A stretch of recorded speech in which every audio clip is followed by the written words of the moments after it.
Hola amigos, el día de hoy vamos a aprender los diferentes tipos de gráficos que podemos utilizar para representar situaciones de la vida cotidiana de los datos recolectados.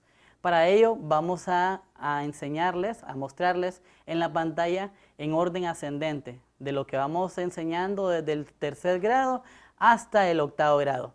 Para comenzar, les voy a mostrar el primer gráfico que se enseña en tercer grado, que son los pictogramas. Este pictograma pues se utiliza también por los medios masivos de comunicación y sirve para ilustrar los datos de resultados de alguna investigación. Aquí tenemos el ejemplo en pantalla de las viviendas, la cantidad de viviendas en los caseríos de Amapala. Ustedes pueden observar que hay una simbología que significa que por cada casa que se establece en el gráfico representa dos viviendas. Y podemos traducirlo como, por ejemplo, en el caserío del Caracol tenemos una casa que representa dos viviendas. Ustedes también pueden observar que hay algunas gráficas que están cortadas y podemos ver ahí la siguiente comunidad, que es Laguna Seca, que hay una media casa. En este caso representaría la mitad de las dos casas, que en este caso sería una vivienda. Pues esto lo enseñamos en tercer grado. Posteriormente, algo muy parecido a los pictogramas que se enseña en cuarto grado es el gráfico de barras. Como ustedes pueden observar en la pantalla, estas barras tienen sus propias características y se utilizan para comparar las dimensiones del mismo tipo de datos relacionados por alguna característica en común. Por ejemplo, aquí estamos comparando la distancia entre la casa y la escuela de cada uno de los estudiantes. Y tenemos el caso de Diana, Miguel y Daniel, que son los niños, y se representan estos nombres en el eje horizontal. Y en el eje vertical ustedes pueden observar que se representan los metros, que son las representaciones de las distancias de cada uno de ellos, de las casas de ellos a la escuela. Ustedes pueden observar aquí que quien tiene mayor distancia de la casa a la escuela es Diana. Entonces, aquí hay algunas características que podemos tomar en cuenta, que por ejemplo podemos ordenar las barras de mayor a menor para que sea un gráfico ordenado, pero algunas veces va a depender de las condiciones y de la estrategia que utilicemos en este momento. También en el quinto grado vamos a enseñar cómo graficar, hacer gráficos de líneas. Y ustedes pueden observar que se utiliza cuando se expresa el cambio del estado en algún dato. Por ejemplo, aquí tenemos el cambio de la temperatura en un día. Y ustedes pueden observar que en el eje vertical tenemos las temperaturas que se representan y se registran en ese día.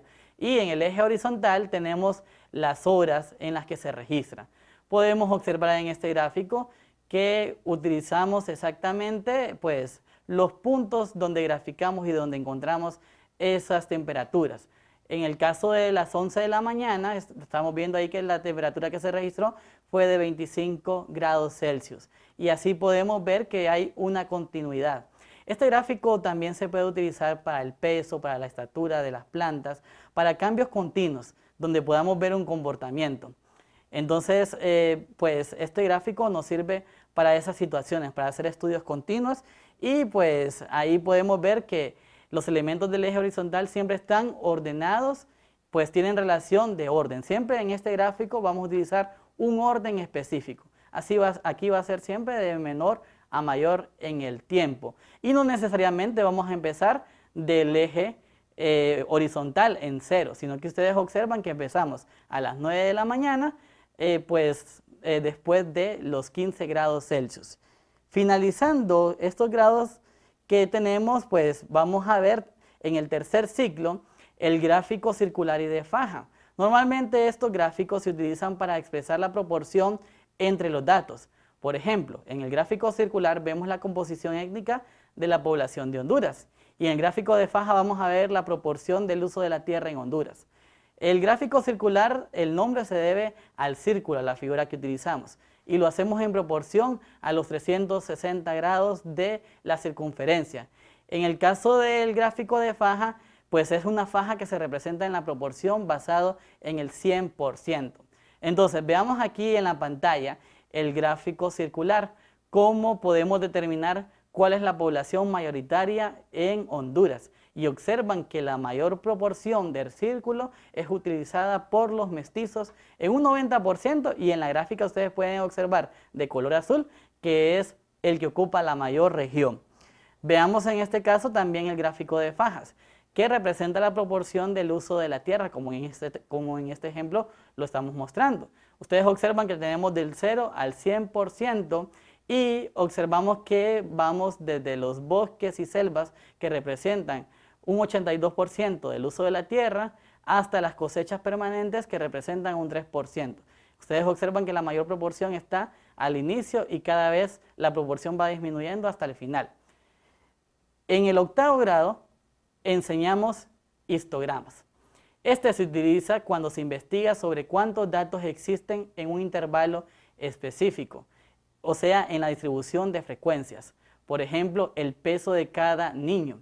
Vamos, por ejemplo, e investigamos en un grado el peso de cada niño, y como son muchos niños, queremos organizarlos en una tabla de distribución de frecuencias. Entonces definimos algunos intervalos que nos sirven para representarlos después en este histograma. Como ustedes pueden observar, el peso en kilogramos en este histograma está de 18 a 20, de 20 a 22, y lo estamos ahí representando cada uno de los intervalos de 2 en 2.